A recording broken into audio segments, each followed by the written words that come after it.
Hi friends, welcome back my cooking channel. ಇವತ್ತಿನ ವಿಡಿಯೋದಲ್ಲಿ ನಾನು ಪರ್ಪ್ ಸಾಂಬಾರು ಯಾವ ರೀತಿ ಮಾಡೋದು ಅಂತ ನೋಡೋಣ. ಪರ್ಪ್ ಸಾಂಬಾರು ಅಂದರೆ ಬೇಳೆಯನ್ನು ಯೂಸ್ ಮಾಡಿ ಮಾಡ್ತಾ ಇರೋವಂಥದ್ದು. ಈಸಿ ಆ್ಯಂಡ್ ಟೇಸ್ಟ್ಫುಲ್ಲಾಗಿ ಬೇಗ ಆಗುವಂತಹ ರಸಮ್ ಅಂತಲೇ ಹೇಳ್ಬೋದು. ಈ ಚಳಿ ಟೈಮಲ್ಲಿ ತುಂಬ ಫಾಸ್ಟಾಗಿ ಈಸಿಯಾಗಿ ಮಾಡ್ಕೋಬೋದು. ಆ್ಯಂಡ್ ಚಳಿ ಟೈಮಲ್ಲಿ ಥರ ಆಗಿರೋವಂಥ ರಸಮ್ಗಳೇ ಜಾಸ್ತಿ ಮಾಡ್ತೀವಿ. ಸೊ ಅದರಲ್ಲಿ ನಮ್ಮ ಮನೇಲಿ ಫಸ್ಟ್ ಮಾಡೋವಂಥ ರಸಮೇ ಈ ಥರದ್ದು ಪರ್ಪ್ ಸಾಂಬಾರು. ಸೊ ಯಾವ ರೀತಿ ಮಾಡೋದು ನೋಡೋಣ. ಫಸ್ಟಿಗೆ ನಾನಿಲ್ಲಿ 2 ಟೇಬಲ್ ಸ್ಪೂನಷ್ಟು ಆಯಿಲನ್ನು ಹಾಕ್ಕೊಂಡಿದ್ದೀನಿ. ಅದಾದ ನಂತರ 1/4 ಟೇಬಲ್ ಸ್ಪೂನಷ್ಟು ಸಾಸಿವೆ, 1/4 ಟೇಬಲ್ ಸ್ಪೂನಷ್ಟು ಜೀರಿಗೆಯನ್ನು ಆ್ಯಡ್ ಮಾಡಿಕೊಂಡು ಅದು ನೆಕ್ಸ್ಟ್ ನಾನು ಬೆಳ್ಳುಳ್ಳಿ ಮತ್ತು ಹಸಿಮೆಣಸಿನ್ಕಾಯನ್ನು ಹಾಕ್ಕೊಳ್ತಾ ಇದ್ದೀನಿ. 5ರಿಂದ 7 ಹಸಿಮೆಣಸಿನ್ಕಾಯನ್ನು ಹಾಕ್ಕೋಬೇಕು. ಸೊ 1 ಉಂಡೆ ಬೆಳ್ಳುಳ್ಳಿಯನ್ನು ಹಾಕ್ಕೊಂಡಿದ್ದೀನಿ, ಜಜ್ಜಿಬಿಟ್ಟು ಹಾಕ್ಕೋಬೇಕು. ಅದಾದ ನಂತರ ಒಂದು 3 ಕಡ್ಡಿ ಕರ್ಬೇವಿನ ಸೊಪ್ಪನ್ನು ಹಾಕ್ಕೊಳ್ತಾ ಇದ್ದೀನಿ. ಸೊ ಇದಿಷ್ಟು ಚೆನ್ನಾಗಿ ರೋಸ್ಟ್ ಆಗಬೇಕು. ಚೆನ್ನಾಗಿ ರೋಸ್ಟ್ ಆಗ್ತಿದ್ದಂಗೆ ಟೊಮ್ಯಾಟೊ ಆ್ಯಡ್ ಮಾಡಬೇಕಾಗುತ್ತೆ.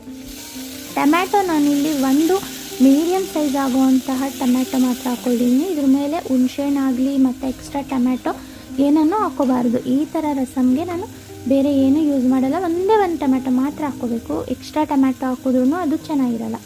ಸೊ ಇಷ್ಟು ಟೊಮ್ಯಾಟೊ ಒಂದೇ. ಅದಾದ ನಂತರ ನಾನಿಲ್ಲಿ ಚೆನ್ನಾಗಿ ಟೊಮ್ಯಾಟೊ ಬೇಯಬೇಕು ಮತ್ತು ಅದು ಸಿಪ್ಪೆ ಸಪ್ರೇಟ್ ಆಗಬೇಕು. ಆ ರೀತಿ ಆಗಲಿ ಅಂತ ಫಸ್ಟೇ ನಾನಿಲ್ಲಿ 2 ಟೇಬಲ್ ಸ್ಪೂನಷ್ಟು ಪುಡಿ ಉಪ್ಪನ್ನು ಹಾಕ್ಕೊಂಡಿದ್ದೀನಿ. ಸೊ ಚೆನ್ನಾಗಿ ರೋಸ್ಟ್ ಆಗ್ತಿದ್ದಂಗೆ ನೆಕ್ಸ್ಟು ಚಿಟಿಕೆ ಅರಿಶಿನವನ್ನು ಆ್ಯಡ್ ಮಾಡಿದ್ದೀನಿ.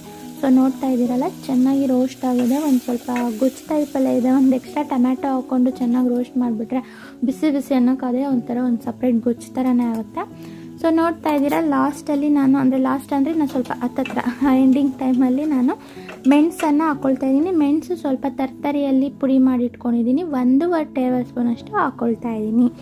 ಸೊ ಇದಿಷ್ಟು ಕೊನೆಯಲ್ಲಿ ಬೇಳೆ ಬೇಯಿಸಿಟ್ಕೋಬೇಕು. ಬೇಳೆ ಅಂದರೆ ಒಂದು ಚಿಕ್ಕದಾದಂತಹ ಬೌಲು, ಆ ಬೌಲಲ್ಲಿ ನಾನು ಬೇಳೆಯನ್ನು ಬೇಯಿಸಿಟ್ಕೊಂಡು ಸ್ಮ್ಯಾಶ್ ಮಾಡ್ಕೊಳ್ತಾ ಇದ್ದೀನಿ. ಬೀಟರಿಂದ ಮಿಕ್ಸ್ ಮಾಡಿಕೊಂಡೆ, ಅಂದರೆ ಒಂದು ಸ್ವಲ್ಪ ಮಂದ ಆಗಬೇಕು, ಬೇಳೆ ಕಾಣಬಾರ್ದು ಅಂತ ಸ್ವಲ್ಪ ಸ್ಮ್ಯಾಶ್ ಮಾಡಿಕೊಂಡೆ.